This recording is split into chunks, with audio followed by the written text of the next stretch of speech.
We're at 12:31, so welcome everyone. This is one of the last panels of Convergence. My last panel. And for Sunday, it's kind of early because it's, 12:30 is early after the Saturday party is often. We had a ukulele circle. And so this panel is called Brainhacks and Burnout, an author's musing on the writing craft. The title, I'll read in case someone's wondering what the title is. Whether you've been writing for a few months or for decades, burnout is real. Permission to play and taking pleasure in the process can reinvigorate your joy in the work of writing. My name is Kyle. I'll be the moderator. I'm on the guest honors team. I write plays and terrible dad jokes, among other things, but I have a wonderful one of our guests of honor with us. Will introduce herself, and her credentials with writing are pretty darn impressive, as I have a lot of it laid out on the table. Aren't they pretty? I love artists. They make me look good.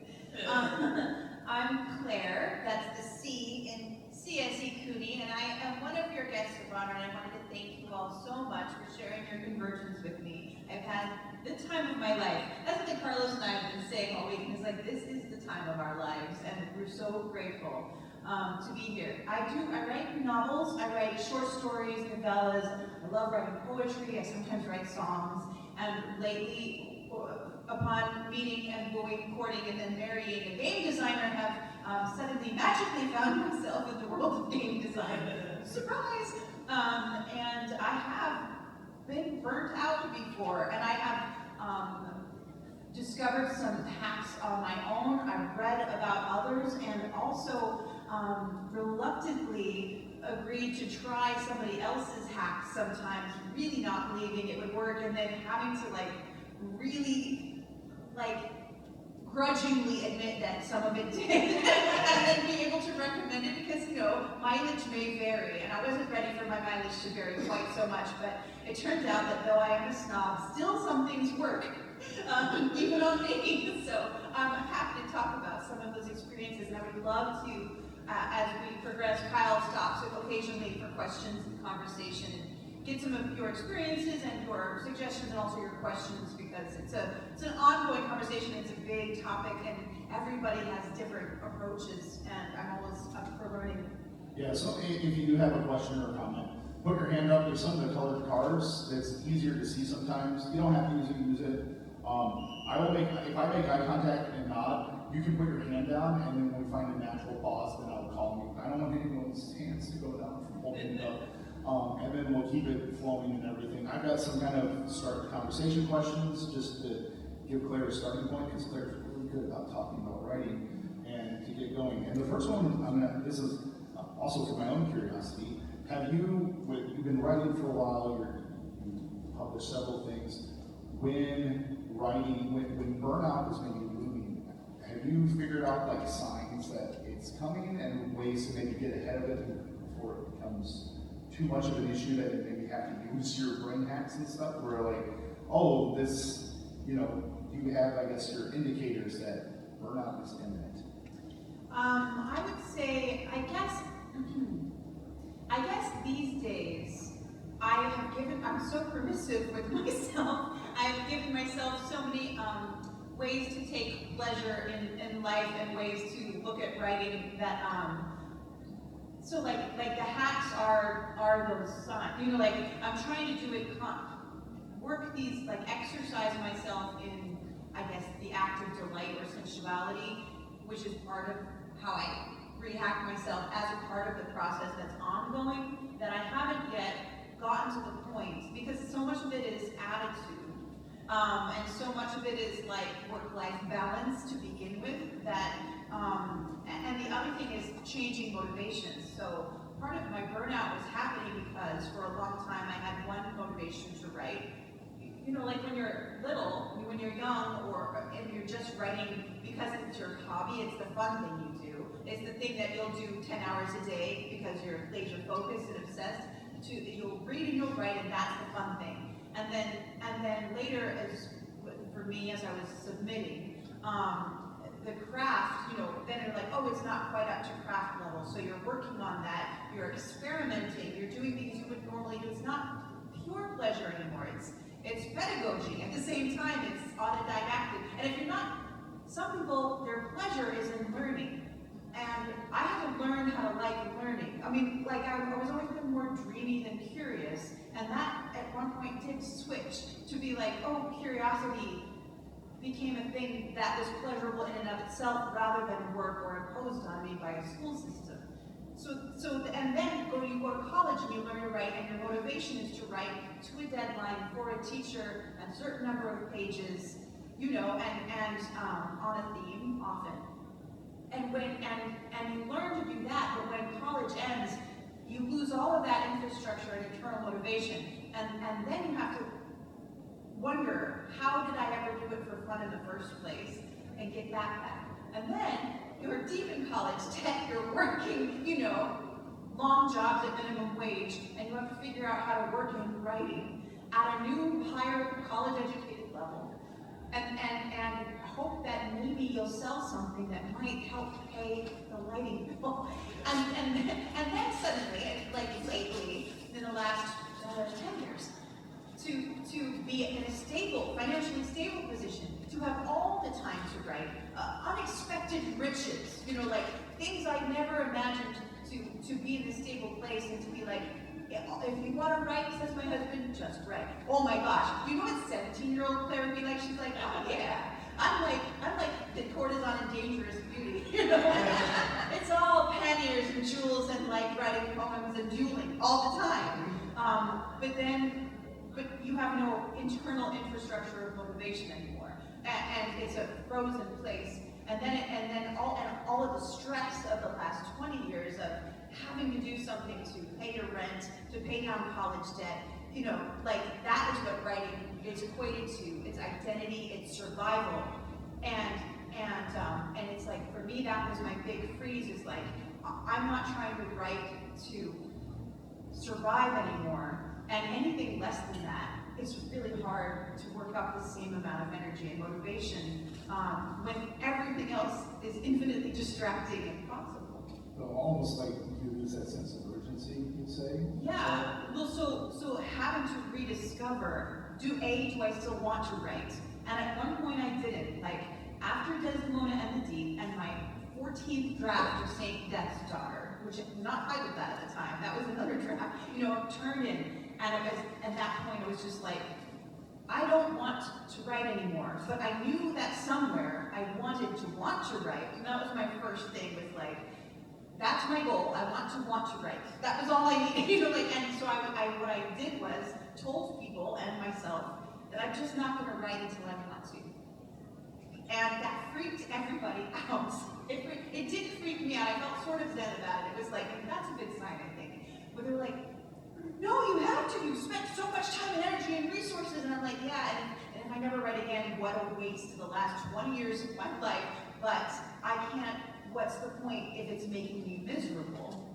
But it only took 2 weeks of staring out a window to finally, after like 4 years of grind and revisions and revisions and revisions, like, because it takes a lot to write a novel and then a novella, and then everything, of course, suddenly is due at the same time. You know, it's like hurry up and wait, like the military, and then 5 things due at the same day, which that happens in publishing. So 2 weeks staring out the window, and then I was accompanying Carlos. He was he was going to a book festival for Sally Gabby Break the Universe in the Bronx Book Festival. We got a little car, and they're taking us there and staring at the window at the houses in an unfamiliar neighborhood. And I just had this thought that, what if houses were people?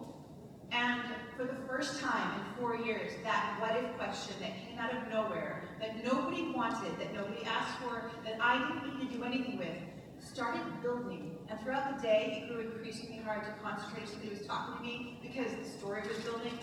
All night it built. The next morning, we're drinking coffee and tea in the kitchen. And I'm like, okay, so I have this idea for a story. And then I tell him, like, the novella's like worth of stories in the kitchen, and we're standing there. And it hasn't happened in years. And I just, part of it was there, you know, suddenly, because it had the permission to grow and there's no pressure. And then what I did, because the thought kind of made me ill of sitting and typing. Like, that was too, like, mechanically associated with feelings of misery, was I got a big, beautiful notebook and a fountain pen, Because as a child, I wrote in spiral notebooks with a ballpoint pen, and my best friend would say, I can always tell a page you've written on, because I write so hard that the other side is like indented. So I would write only until my hand grew even just a little tired, not sore, just a little tired, and then I'd stop by candlelight. So suddenly it was romantic, it was sensual, it was like, oh, fountain pens, oh, this is handmade paper, it was already an act of beauty and almost artistic, my chicken scratch looks beautiful in this ink. And it was a months-long process of handwriting a draft and talking about it and in this quiet space, I guess. And then set it aside. I'm not ready to revise it because I've just spent 4 years in this intense revising. I don't want to type that up yet, and I didn't have to because I was still in that I'm not going to do it until I feel like it. And then a few months later, I had a weird story dream, which I hadn't had again in years.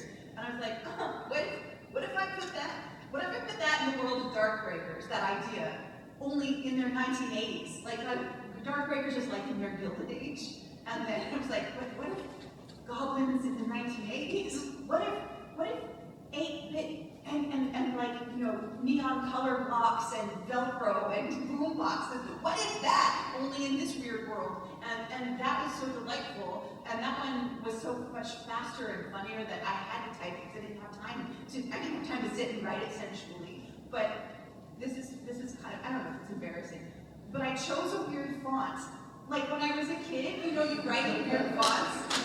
But I'd been writing in a Courier, Times New Roman, so I chose this very weird handwriting font, and I made it size 14, and then I did my incoherent first draft of that, and it just made me laugh every time I opened it. And so I feel like that was the hugest breakthrough point of my adult career, which is good because later, just not a year later, I got the contract for St. Death's Daughter. And I had to revise that chunk, that 100, was at that time 210,000 words long chunk, twice before it was publishable. That was when it got accepted by the editor, after having revised it twice for the agent, after having revised it enough to be able to submit it to an agent. So just imagine, it's a lot, and a thing I've been working on for at that point 10 years. And then it was 12 years by the time it was published. That's a big, long time to write a book, and yet, because I had access to that other thing, that giddiness or joy, it became, and I had taken a break from it right after, and I had a year away. It was I could breathe again. And it wasn't easy after that, but it was easier, and I knew a little bit. So that was my first re-entry, and that was just one thing I could talk about. Cool. And one thing I take from that, when you're talking about, you took after 2 weeks and then reignited and some other things set aside there, I think it sounds like, especially for you in your situation, like you said, you're in a situation where you don't have to grind the job anymore, you've reached that point in your career. But I think even for people who aren't at that point, who are just facing burnout from writing and creating in general, you just took a moment to breathe and step back and just kind of let yourself reset. I think it sounds like there's real value in that, because obviously after that 2-week reset, you kind of hit the ground running, right? And then, but even in that process, you had a couple moments where you take a breather, and I think it sounds like it's a really good idea to remind people it's okay to stop and watch the flowers or look at the houses that could become people eventually. It's even okay to imagine a future where your whole identity is not this thing. Even if you spent tens of thousands of dollars on it, even if you spent you took the half of your life on it so far. It's okay to imagine, I could go to graduate school to be an astrophysicist instead. You actually aren't completely defined by the choices you've made, even if it's a sacrifice. I really had to say, I have to be okay with never writing again in order to even get to that. I think I was at that point. Not everybody has to get to that point, but it's we don't have to keep doing this. I was pretty sure with enough rest I would, but since I wasn't all the way sure, I had to actually say that to friends, I may not be in this community, or I'll still be a reader, I'll still do this other thing, but professionally, to try that, this rat race, this wrapping up of it, this is my artistic self, this is my innermost self, and there's a money attached to it, that's a really difficult thing to choose as a career, and when you're constantly comparing yourself to like, oh, this person who I've grown up with, who's slightly younger than me, who's been more wildly successful than me, do I want to like constantly compare my friendship based on our writing and how much the world values it? It's like, it's not that difficult emotionally. So, I have to like really tear my identity away to like, and my value, I guess. My value is not the same thing. And that's something that I've read about since then, that, it's a delicate work, that stuff. Does anyone have any questions before I start? Go ahead, the candidates. So you're mentioning burnout because you were so incredibly successful. What if you aren't incredibly successful? You're still burned out. Yeah. And reasons for burnout are many. And so sometimes is this hobby? Is it a hobby that's still giving you pleasure? Or is it that it's your ambition for a career and it's not successful? Is it that you've tried everything and to no avail? Or like, I guess it's like, what's the work-life balance in that sense? It's like, where are you putting your values? That like, because I'm unpublished at this point, I don't feel worth it, and like that feeling of like worthlessness accumulates and then weighs on you. And if so, it's sort of like, is it time to have a journal entry and a holy moment of secular sacredness of saying the act of creation by itself is enough. I'll make my money this way. I'll define success this way. But this act is for me and me alone, and for the people in my life that I can reach. So it's really like, I guess, looking at your goals and where you feel you're failing. And what I've heard recently that I've been really interested in is lowering the floor, like what you define as success. So I mentioned this the other day, but like I used to be able to write 2,000 to 4,000 words, and it's sitting in my head when I'm like, a successful writing day is like 2,000 to 4,000 words, and a really good one is 10,000. And then consistently only getting 1,500, 900, 400, and then failing all the time until I'm like, I'm so bad at this. And then a writer I admire, Caldwell Turnbull, was talking about that, and he's like, so since I was consistently failing and feeling miserable all the time, I thought, what's the least amount I can do in a day, hardly without trying? And his answer for himself was 350 words a day. Like, even on a really bad day, even when there's no concentration and no energy, and I was like, I'll try that. And I made a little like document that was separate from words like, what's my goal? What's that total? What's the new total for tomorrow? And he was like, plus 350. So I knew if I reached that number, that'd be my 350. And I was consistently reaching it and exceeding it. And sometimes I only exceeded by 35 words, but oh my gosh, I did 385 words a day. I met my goal and exceeded it. And there's such a jump of good feeling that I may have only exceeded it by 35 words the first day. The second day, it was like, 450 words, which would have been nothing in the old days. And now it's like worthy of like sparklers. So it depends on like what you feel you should be doing, and then maybe like saying, actually I should be doing this instead, make it really low and achievable. And then every time you win, you get a jolt, and I think that inspires the next day. The jolt keeps, that accumulates instead of the misery. And that's I don't know how good the psychology is on that, but it seems to be that's something, small achievable goals we learned during the pandemic can bring you from languishing to flourishing, which is why so many of us took to cooking, because cooking you can accomplish in a short amount of time and you have something edible by the end. And that is and the other thing I read, a fashion person on Instagram who deals with depression, she said the act of getting dressed as a creative act, it only takes a certain amount of time, but by the end you have something on that is an act of creation that's wearable and that reminds you all day that you had that success. And so that's kind of how I've been imagining success lately. And I think it has been helping on many levels, but certainly if you imagine that as one of your acts of creation, like, I've cooked, that's my hobby. I've gotten dressed, hobby. Now I'm going to write at 350 words. It's not quite a hobby, but it's still professional, I'm still getting work done. Oh, but I also wanted that. So almost in some ways gamifying your life.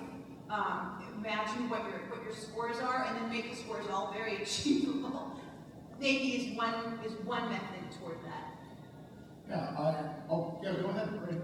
Okay, follow on that. Do you mind discussing burnout sort of versus writer's block or similarities? Sure. Storyline? Because I do think they're very different, because my definition of writer's block is this. It's that you're already editing it before you've written it. So you're already, it's like you can imagine what it should be, and it's not that yet, so it stops you. So it's going to sound a lot simpler than it is, but the first thing is the permission to make a mess, completely be incoherent. Even if you know, you're like, oh my God, I'll just have to erase 10,000 words tomorrow. The fact is, even like knowing that, you still sometimes have to know that a 120,000 word book that ends up 120,000 words is actually probably more like 300,000 words as a process. You know, like there's a lot more to art. Like remember that every statue made out of stone starts out as a huge block of incoherent wood or stone or marble. But the first thing about writing or painting is you have to first like make the block of marble before you can even carve it down. It doesn't exist until you do it. And the first draft doesn't even have to bear any resemblance to the last, but having something at all works. So it's like, it's that judgmental part of like, this is so stupid, or like, why isn't it here yet? And I guess the other part of writer's block, maybe I'm out of ideas. But I really think that's, at that point, it's like, that's fine, be out of ideas, look out a window. If 3 months go by and you're feeling still stuck and you're like, what's going on? Why am I've run out of my juices. I think there are other things to do, and we think what we've discovered is like 3 magical things. So the first is like constraint, the second is community, and the third is a prompt. So we were running these infernal salons, and people, professional writers who hadn't written for 2 or 3 years were like, that's the first time I've written. And we're like, well, what is it that we're doing? So it was, everybody's given a prompt. You only write for 20 minutes, and everybody's doing it together. So that body mirroring thing that they talk about in, when people have like ADHD and they're like, oh, I've got a body mirror, that it's easier to work with another person, which I'd never heard of that until the pandemic. So but it's massive body mirroring, because you have a bunch of people in the room all doing an act of creation. And then the third is, if you want to at the end, you instantly share it, which means without judgment, because nobody really does feedback. It's just instant, like, I just made something. We're all starting at this like baseline, the first draft, and we're together, and we all did it in just 20 minutes. And you had something, you didn't have to come up with it out of the brain, you had a prompt. So those 3 things together, I think, are part of, if you feel out of ideas, part of it is like, get together with somebody, get that person to give you a prompt and you give them a prompt, and set a timer so that you're like, I don't even have to think for an hour, and I'm just gonna rewrite whatever, and it's something. And just one thing, one little thing is enough is enough success for the next thing. You know, so that's one way. And I think there are many ways, but that's one way we've found with other, like even professional writers with writer's block, is like, oh, that breaks something open. And I think the constraint, the friction, peer pressure, everybody being together, and peer pressure, but not what's the word that's not pressure? Peer friendship, peer people in the room, because you don't have to do it. Camaraderie. Yeah, camaraderie, body mirroring, or mimetic desire is another way to think of it. So, go ahead. Right in the jeans jacket, and then up here in the colorful blazer. So, yeah. So, the problem I've been having the last year, well, I mean, I've struggled with depression and anxiety since the election. Yeah. I struggle with that anyway, but it got worse. Yeah. I started feeling I don't deserve to do something I enjoy, so I quit writing because I feel I deserve it. Yeah. And then I'm trying to get back into it, and I'm struggling to even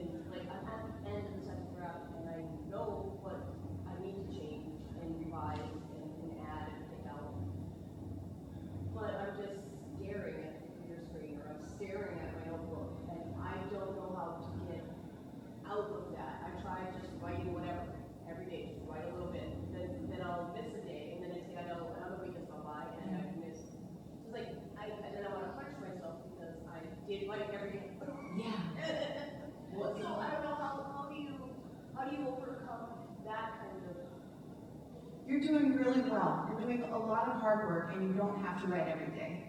You're actually doing it, and I'm so sorry it's hard. And I would say that if I could, I would just give you a reward system of like, oh, you get a sticker every time you write even a little. Every time you even like turn on the computer, you should give yourself some flowers. You know, like you deserve that. And that's I think one thing. And then the other thing is sometimes it's just the computer screen. It is the source of so much of our lots of foul information coming at us. It's the source of constant communications with family and friends even. It's the source of distraction. So part of it could be change the medium. Print out your second draft. The place you usually sit, maybe don't sit there. Maybe like find a nook or a library or something where, or a corner of a garden or a different place. And maybe take just one chapter with you instead of the whole manuscript. And how do you reward yourself for doing even a little? Because I think the reward system, I think the body does respond to it. And so if this big thing is super overwhelming, it's also okay to set it aside, be like, I'm gonna look at it again on the first of the year, and from now, this summertime, until the end of December, I'm going to give myself permission to do whatever the heck I want. If I want to write a poem, I'll write a poem. If I want to draw or like watercolor, I'll do that. If I want to go for long walks and think thinking thoughts or dictate ideas into the phone so that there's no writing involved, but there's still ideas flowing. It doesn't have to be 6 months if that feels overwhelming, but it could be like, it may be time, like I had to do, to be like, I'm thinking I need to put it aside for a second, you know, and just permission to play or to dwell in sensuality or quietude, I think is super important and very rewarding and should not be judged harshly. It should in fact be, oh, you get more flowers for doing that because the work will wait and be better for it being not a source of misery when you're trying to confront it. You know, like if it's a little colder, it's actually easier to fix it. And in the meantime, if you get more and more ideas of how to fix it, you can dictate that. My friend has, again, I mentioned this yesterday, he has 3x5 cards in every room of the house and a pile of pencils, so that he has ideas how to fix his screenplay or new scenes for something else. He doesn't have to leave the room or open a computer or find his phone. He just has to jot it down on the nearest 3x5 card. And then at the end of the night, he can go and collect them all from the different rooms and file them. And doesn't have to look at them until he wants to, but there's a folder for them. And when you're in that moment of, what do? I feel the itch. I feel restless. I want to do something. Oh, look, a file folder. And I know you do it on your phone. You have. I have both notes and voice notes. So, like, yeah, I write lots of plays, and I'll mostly get locally produced, and I'll now have 7 plays with 2 more coming out. So I'm almost at double-digit plays that will be produced. I've written soon. But I've been doing this for 12 years. Like at this point, I'm averaging about 0.75 per year. So you don't have to hit a furious pace. One thing when I'm like facing block, or like you said, there's things in the real world that weigh me down. Like I've been laid off or fired for a job 4 times in the last 12 years. And I have a child and a spouse and a house to worry about. And that hits, I'm not creating anything every time I've gotten laid off or fired, because that's a real thing you gotta deal with emotionally. But I do when I find a spark, sometimes it's not going back to the project that I know I need to work on. Sometimes I just need to create. Sometimes it's creating a new NPC for my D&D game I'm running, right? I just sit there and I make, you know, I make Wally Not Thistlebrrow, the tech billionaire known steampunk inventor that's with a, you know, and he wasn't part of the play I'm working on, but I still created something and I gave myself that, you know, mental star. And the other thing, like I said, I do think, yeah, looking at this computer screen, I bounce between notebooks, computer screen. The other thing I love to do, especially when the weather is nice, is I take my dogs for a walk, and I put in my little headphone that has a speak, and I will dictate ideas while I'm walking my dogs nicely outside, and I can just take a moment. And then those are very fun because it auto transcripts. So there'll be moments where I'm like tripping things, like, oh, you're good, what are you doing? You know, like it's, you know. Let me clean that up, you know, and because I don't turn off the dictating, and so I have my little things I say. And also, I spontaneously break into songs to my dogs. So dog songs is a tick I do. So like, it's very fun going back and editing those out. But it's a cathartic moment. moments. So I think finding those cathartic moments really helps. Because there's a lot of dark things in the world, and I think if you feel it, this means you're an empathetic person. That's a very We need more. we need more of that. So find an excuse to create. It doesn't have to be the project that you're maybe stuck on or you want to really finish. As long as you're just allowing yourself to have that creative spark, but like I said, whether it's write a short poem. I had a 3-line poem I did yesterday at the poetry slam that I wrote. It's one of my all-time favorite poems, and it's like 12 words. But it was one I wrote when I was working on something else I couldn't, and I just went down and scratched this little poem, and it brought me a little bit of joy, and then it got me back on track eventually.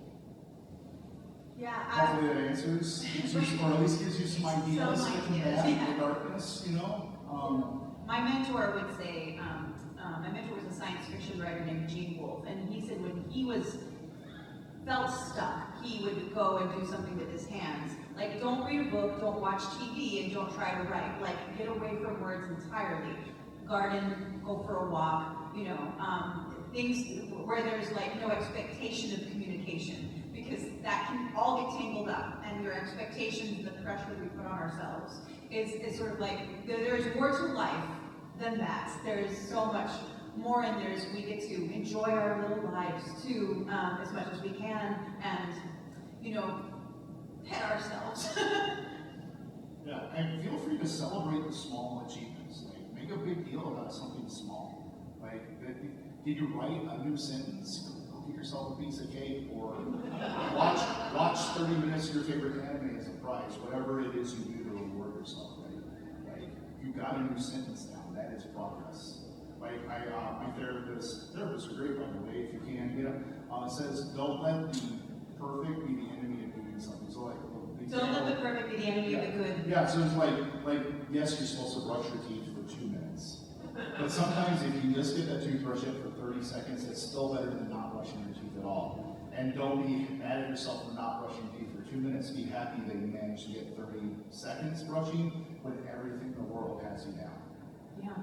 So, hopefully that helps a little bit. There's no easy answers. And so, but you can try things. Try one of the many things, and maybe one will work for you. And as I think Claire, you opened it talking about, I've even tried tasks other people gave me skeptically, but some of them work. I think. And I can tell you about those. Yeah, but I want to get the person with the colorful later Oh, yes, to get their yes. question, and then please, I would love to know some of the hacks you've tried, even especially the ones you're Reluctantly, skeptical about. Yeah, or reluctant about. Yeah, go ahead, Minnie. So, on this idea of taking a long break from yourself, and not going to create so I find it very attractive, and I'm also sort of say a little disciplined person. And my fear with that is that I'll say that to myself, and then I'll just do like random bullshit forever. Constraints then. Like, I think, how about giving yourself permission to do nothing for 2 weeks? And then on that day, have set an alarm, on your phone, on your calendar, and be like, today, you know how all those apps that train you to like run a marathon, and the first day is run for 10 seconds? Or some apps are, the first day is just, the whole first week, for certain apps, the only thing you do for a week is put a glass of water by your bed. The whole second week is make sure you drink that glass of water that's by your bed before you sleep, and another one when you wake up. Or that's the third week, is another one when you wake up. You don't even get to like going outside. Like the fourth week is put your shoes by the door. So you don't have to go that slow if you don't want to, but you could think. I know the app you're talking about. I think It made you go crazy? So I don't think that works for you. I think you kind of know yourself. That's what I'm hearing is you're actually pretty self-aware. The other thing is that I too am low discipline, but I do have a desire to be higher discipline. But I was too harsh on myself when I was trying to do the thing I thought I should. So mine was like, I'll be low discipline because 250 words for me, when I think I should be doing 2,000 is low discipline. But it's a discipline I've been doing every day, mostly. And if I fail, I'm still writing more than when I wasn't doing it at all. So I feel like you can give yourself a very low discipline thing to do every day. But you're actually still being quite disciplined. But maybe don't try to trick yourself. Achievable goals, I think I think what you're talking about is a thing called achievable goals. Like, because if you have a goal that's really lofty and you're like, I'm not even gonna attempt because I'm gonna fail, you give yourself like, I can't do 2,000 words, I'm gonna fail, so you don't even attempt because the idea in your mind in 2,000 words is too much. You set it at 350, that's an achievable goal in your mind. You get to 350 very quick, and you hit that spurt, then you do go. And 350 is just me, but my friend Delia does 40 minutes a day. And you don't do timed because you do like one page. Like, Yeah, I do a page. My goal is to write in 12 point Arial font on Google Drive with the standard header, footer, or whatever. And my goal is, my minimum goal is to write one page. And if it's a play that has lots of dialogue, I can cheat, and I can enter a lot. And it's not that many words, but I still got a page on paper, and I still feel accomplished, even if it's like only 5 lines of dialogue with some stage directions. but some people hate the cult of word count. This is what I call it, the cult of word count. I heard it from somebody, and I like it. I am part of the cult of word count, but that's me. But my friend Delia, 40 minutes a day, because it's 30 minutes, she said, I can't accomplish anything. An hour, that seems intimidating. 40 minutes, I can sit down, my butt in the chair, and if she sits down, I think she knows she'll write. That's the thing. If I sit down, I can sit for 2 hours and not write. So I have to have something that's like a solid state thing for me, because sitting, while a huge accomplishment, does not equal writing, even though very much like the movie Bright Star, where the poets are like lounging on velvet couches, and someone comes in, what are you doing? They're like, we're writing, you know. And I feel like sitting for 2 hours looking at a screen is part of the act of writing, but it is not the physical act of writing. It's a mental act, which you do a lot of, but I think I just need that little extra spur to get words on the page. I'll say it. So you're saying there's lots of different ways to quantify your certain thing. Yeah. And I'll say another thing that I do that really helps me. Luckily here, if you're local to Twin Cities, there's like, I do lots of theater and spoken word and storytelling, which is a little different from publishing, because usually my words, instead of someone reading my words on a piece of paper or a reader or something, they're listening to me saying the words or listening to a cast reciting, doing that play, right? But there's a lot of options, especially with the story and speaking word, a lot of stages that have open mics and stuff. And if I just make sure to ensure in the book, I'll tell myself, hey, by the way, I'm doing this storytelling slam or whatever. I'm forcing myself, I know on this date I have to have something for that audience, and that does motivate me, like giving myself a thing. Like, one of the current plays I'm writing is part of the Twin Cities Horror Fest, and we have to start rehearsing at the end of August. So I better have a script probably by mid-August for the director to look at, right? And so I know that it's looming, so whatever I put up, so I'm hitting that one page and getting it in, because I know that's coming. So deadlines can help some people. And if you're not published or you don't have a play festival you're in, like if you're a hobby writer, find a friend who is also a hobby writer, and just say every third Monday we meet and we read. So you don't let your friend down. You have a page for them to read. I was gonna, accountability demons, I call them. I try to remember to call them people, but in my head they're demons in a fun way. Accountability, like my friend Kyle is an accountability demon I write with on Zoom 3 times a week. Patty is one of my accountability demons.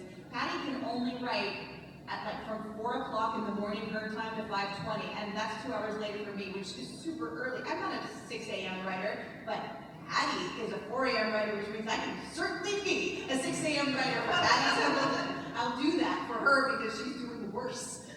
And demons can be fun, and if they weren't, no one would ever make deals with them. Exactly. They're very attractive. So deadlines are good, but having accountability people, even if it's like, say, writing stuff, have a D&D group that you're like, hey, I have a new thing I wrote. Like hobby writing is still right. If you're a writer because you write, not because you're published, not because you have a play, you're a writer because you write. But having someone accountability to show your work, so that he's like, hey, how the new thing is. I have a friend, a Discord friend who lives in Austin, Texas. He's a computer programmer, but he's watched someone play streaming. He checks in on me every Friday. Hey, how's the play going on? You got any pages for me? And, oh, what a precious thing. Yeah, so having that, and you will find, not everyone in life wants to do that. There's some people intimidated, but you will find people that either they like reading what you write, or they're just your good friend wants to help out. You'll find someone where, like I said, if you are local here, I'll give a shout out to an event. It's on Strike Theater, which is northeast Minneapolis, every Sunday, I want to say from 1 to 4 or 1 to 3, called Balls Cabaret. It's a long, Leslie Balls is that's her last name. Dang, I just But, imagined but, something else. but people do music, sometimes they'll do a striptease, they'll do spoken word, they'll do poetry, they'll do a new song, like it's run by really awesome artists, like one of the main organizers, she is a folk musician and singer at the Renaissance Festival that has also written some plays as a dramaturge, but like it's an opportunity to get something brand new you're working on in front of an audience. Which, as a writer, reading your work out loud in front of someone is one of the best editing tools. So it could be embarrassing, but you could also just get over that if you can, or like accept it as part of the process. But it's like the first time you read something new out loud in front of someone, you're gonna hear where it shimmers and hear where it's leaden. And that's so useful and wonderful, and you can just thank your audience in advance. Like, thank you so much, this is a work in process. I would say thanking over apologizing is always preferable and the hardest thing to do that I still struggle with. So it's like, thank you for listening, everyone. This is a work in progress, and you're going to help me edit it for me hearing it in the air. You're so kind. And go on rather than, I'm so sorry. This is something I'm working on and it's not done yet, so I'm really sorry. And and everybody will be very reassuring and empathetic, but the energy in the room will go down. And I think that we all need more energy in the room. And I would say something like the Balls Cabaret. If you go to the Strike Theater website, they'll have information on how to do it. Everyone coming there, audience and the other artists, everyone is bringing something, a work in progress that they want to share. So you will never find a more accepting audience for new work. We because love they them. know it. I want to go to Strike Theater. We have resources like that in the Twin Cities. So seek them out and everything, look at them. I know there's a few other places. The American School of Storytelling, I think every second or third Monday of the month, they're in West Bank neighborhood. They have open mic to do storytelling, and they also have classes and stuff you can sign up for. They're nonprofit, they're great. The Playwright Center also has new work, open mic writings. There's lots of resources. We luckily live in a metro area that has lots of investment in the arts and lots of nice, helpful artists. A lot of libraries do too. Yes. If you're more at home and struggle to go abroad, there are a lot of beautiful virtual workshops where you can meet other people in the community. I know that Apex, if you look up Apex workshops, they have every week, like on Friday, right? Like they have a professional talking about world building or small press publishing or how to create diverse protagonists. There's not, that's just one thing, but there's many virtual places, especially since the pandemic, where if you need to find community that is not local to you, and not very much money at all, you can get a lot out of a weekend workshop for 4 hours, Well, I just want to maybe touch on, you're talking about like energy and how to keep the energy up, and I feel like for myself, even though I do not publish anymore right now, it is all writing for myself. One of the things that keeps me going is spite. And spite in a good, healthy punk rock way. Like, oh, well, they like if my voice wasn't important, they wouldn't try to take it so hard. And so I think like attitude and energy, whether you find that in music or like certain art spaces or certain just like attitudes that you'll bring into your daily life, like in your work, is that anything that you use as well? Spite writing. Oh, the energy of spite writing.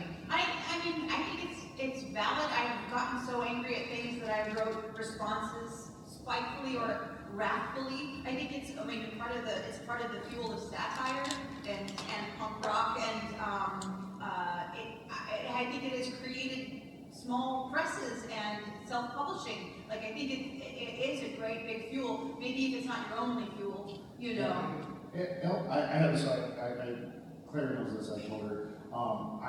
I double majored in history and creative writing in college, and I had a creative writing professor who was cruel and mean to every student feedback. He basically told every student that ever wrote his classes, we were terrible, never amount to anything. His name's Mike Magnuson. He's at Southern Illinois University. Don't take classes with him because he's tenured.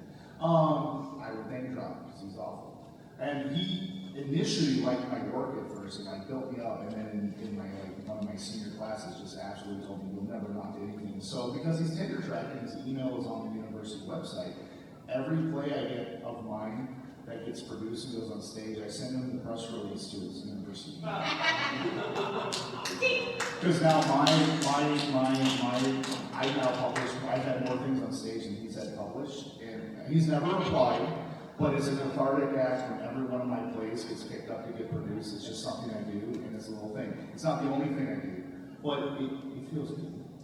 One of like the energies too you can bring. So I remember my friends in Chicago did a beautiful theater piece on the Russian poets who were, you know, executed in the gulags during the Stalin regime. And they're called 5 monologues from the Laws of Light, and I forget the playwright's name, but they did a project where they presented these 5 monologues, and watching them struck me about the importance of poets in these times. And one of the things the poets did was like write about falling in love and springtime and trees in a terrible moment. And that was so bad to the government of the time that they were, you know, executed or, you know, that was terrible.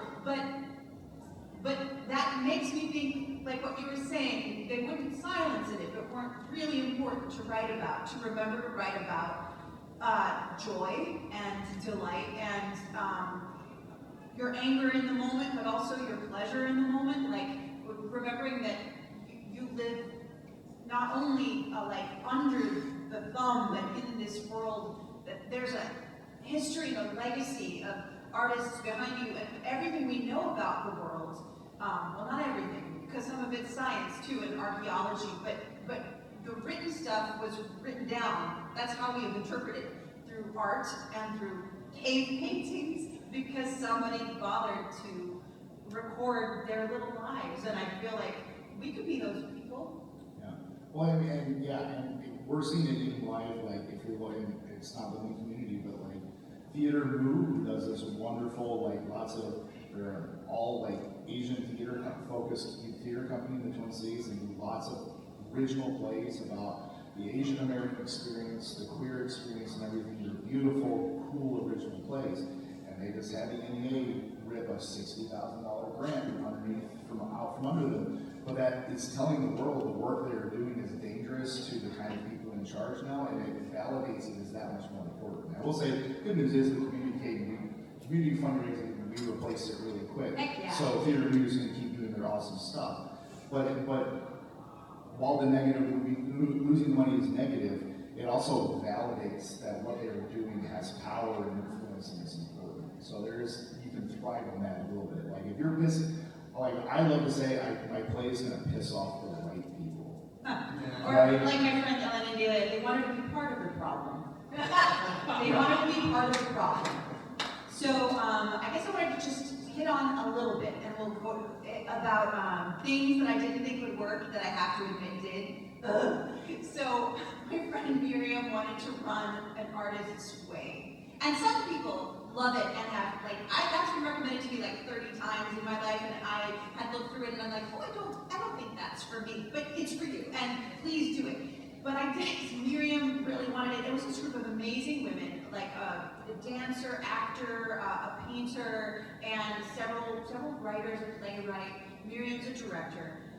And some of the language made me mad, so mad that I'd like write in the margins, just like, this is really pissing me off, and I don't agree with anything you said, and also I don't like this little but then she'd say something in the text like, now not all of you are reading this, it's going to agree with me, and that's okay.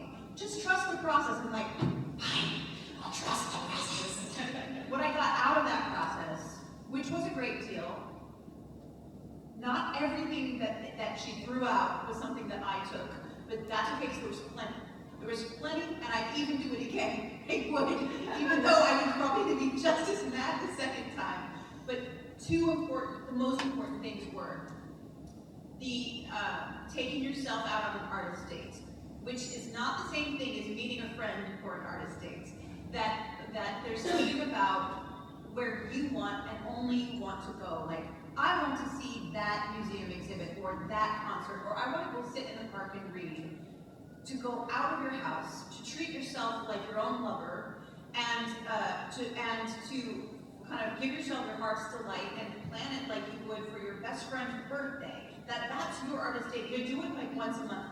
It's still the hardest thing. I still don't do it once a month. And even to get to the point where I could in that 12-week process was like I did it twice and you're supposed to do it every week, right? You know, but who can afford that? A lot of it is like also how much, some of it is cheap. You know, like to go out on a walk, I could do that, or to watch a movie by myself, I could do that. But at some point they're challenging you to like do more than just go on a walk or watch a movie.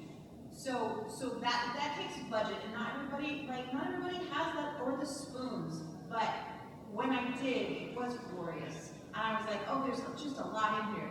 And it's just not to say you can't go on an artist date with a friend, because again, accountability demons, and also friendship, also great. But that thing where it's just for you and no one else, I was like, dang it, they're right. So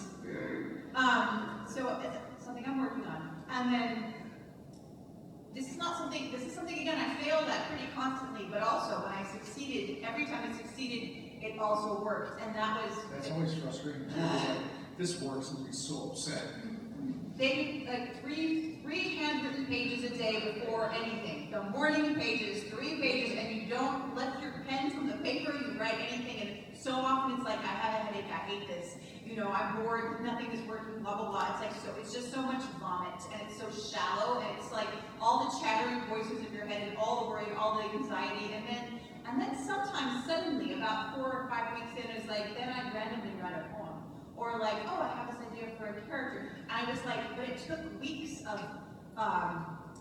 vomiting the stupidest, it's even saying I was so frustrated. I don't like having to waste my writing time and my writing spoons on such disgusting, like detritus, like brain weasels. I hated it.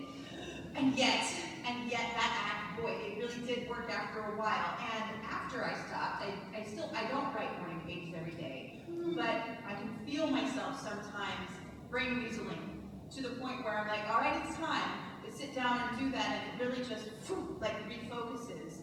So it's like what I think the artist way does is a process. First of all, it's a group. Second of all, you have to show up to it. Third of all, you report all your experiences. Fourth of all, you keep a diary of your experiences. And fifth of all, you're also doing this other work. It's a reset. So even though I actively disliked it most of the time, I never didn't like seeing these women. I loved hearing their experiences. I especially loved hearing them say, I didn't do my morning pages for 4 of the 5 days this week. And I'm like, yes, I did too, but I did it twice, so that's good. So like also remembering that part of the doing it is failing at it, and then also then being okay at failing and celebrating your triumphs. That was really important to remember that I'm not perfect, neither is anyone, and we're showing up. And that was really cool. So I wanted to put that out there reluctantly. There's a piece of wisdom from the show Adventure Time from Jake the dog that I shared with my 12-year-old, because the show he and I watched together. Because as a 12-year-old, like, he likes trying new things, he gets really frustrated and he's not good right away. I remember what Jake says, and Jake says the first step to being good at something is sucking at something. Yeah. And it's such wisdom from a children's show, like, and I love it. And I also want to share one of my all-time favorite writers. I was going around, Ursula K. Le Guin, if you read her. She released, and she was a writer. She reached great professional success to where she could, you know, write professionally. Like, that's what she did. She didn't have to date. But still, her schedule on a typical day had very little writing on it. I wanted to read the schedule because it's delightful and has her written. So, and she woke up very early. I'm not saying she wake up 5:30 a.m. Wake up and lie there and think. 6:15 a.m. Get up and eat breakfast. Lots. 7:15 a.m. Get to work. Writing. Noon. So to lunch. 1 to 3, reading and music. 3 to 5, correspondence, maybe house cleaning. 5 to 8, make dinner and eat it. So there's no reading afternoon. And then after 8 p.m., I tend to be very stupid and we don't talk about it. And I love it so much. He admits that, like, at a certain point, my brain says no. Right? And I don't do it. But, like, through that whole thing, professional writer, multiple, you know, Nebula, Hugo Awards, like, books that are in every school library and everything until now. But she only, in that whole day, less than 5 hours a day writing. And a lot of it was self-care. And this is like a legendary writer. So remember, if the very greats spend most of their time self-care, you can too. Yeah. Any more questions? Yes. So, back to what Burnouts over the years of going back and forth, when would you say the point of, a little thing every single day, trying to get a little bit of nugget, versus taking an extended monthly break from the hobby? What would you say is the point of keep pushing every day, or you need to walk away for a while and then maybe come back? So when I was actively miserable every day, and I was doing it, it felt like I was doing it to the finish, right? So because professionals finish is what Carlos and I tell each other as we pace and pull our hair. Like Cooney, yes. Hernandez, professionals finish, right? Yes, Hernandez, professionals finish. So like grinding to do the work is important in that setting where you fulfill your contracts. But afterwards, if you're like, now I have to start the next thing, and then it feels like chewing cement, and it's like actually affecting your quality of life, making it worse.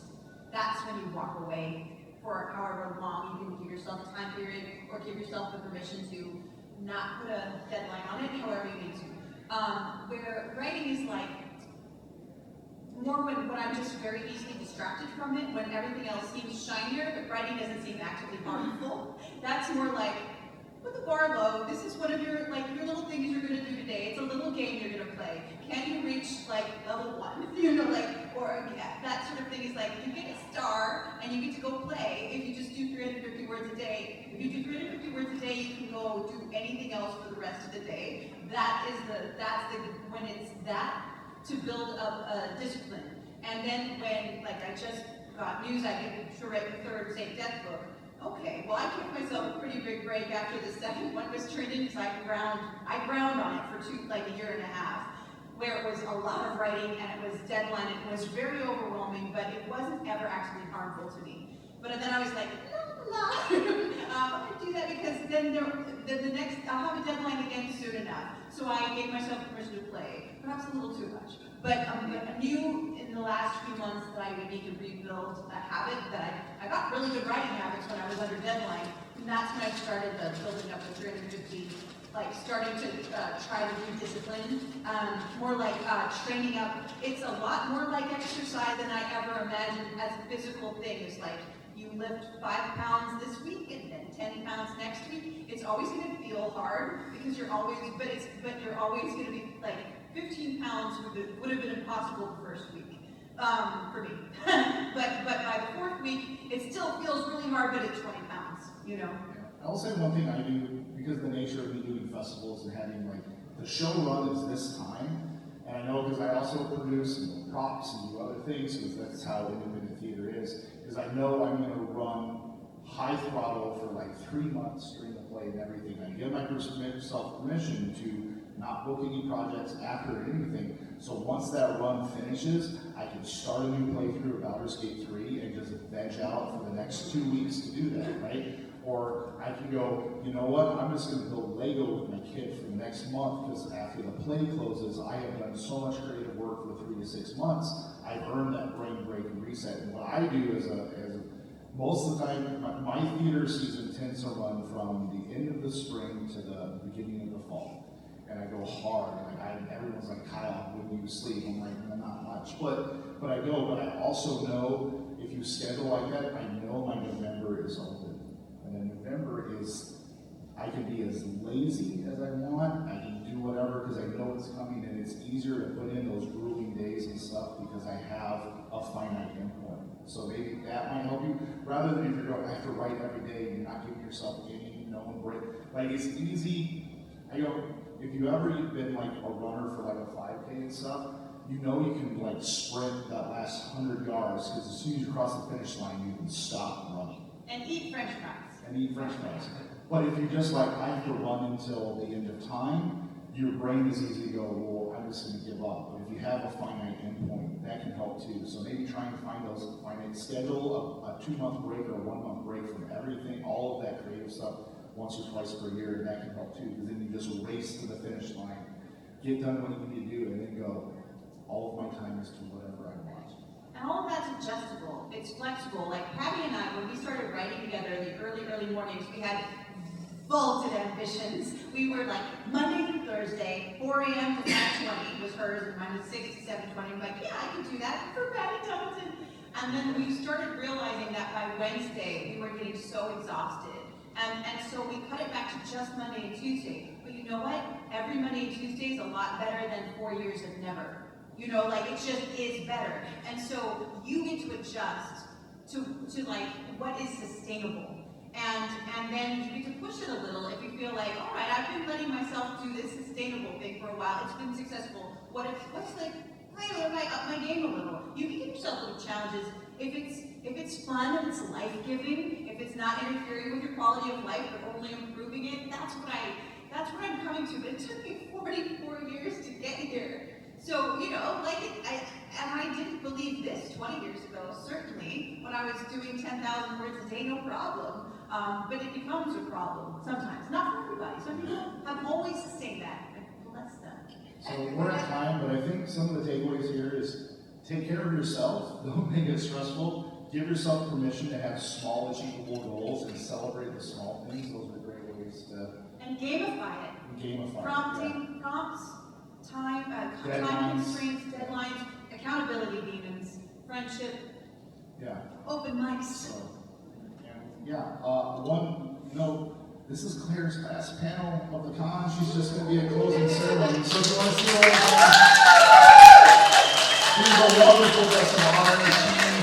She did Vermont CONvergence. She did panels. She did live D&D on the main stage. She literally We embodied. ran our TTRPG that's Yeah, coming out this they year. they had so many departments really embody what CONvergence is. Carlos was a guest who did that last year as well. We're truly honored to have them in CONvergence. And CONvergence, I guarantee, has a special spot in their hearts because this community is really awesome. This is probably your last chance. I have some of Claire's books left. If you'd like to purchase them and get them signed, I have them right here. If not, they will probably end up back at Dreamhaven signed on the shelves too. So I'm just saying that locally. But if he's here, one last chance is at Also, closing. Darkbreakers, this is the only time that I and Brett Massey, the illustrator, have been in the same room with all of you. So there are only 2 books currently in the world that are signed by both of us. And there's 3 more copies of Darkbreakers here. Just saying. Well, thank you all. Have a good rest of your CONvergence.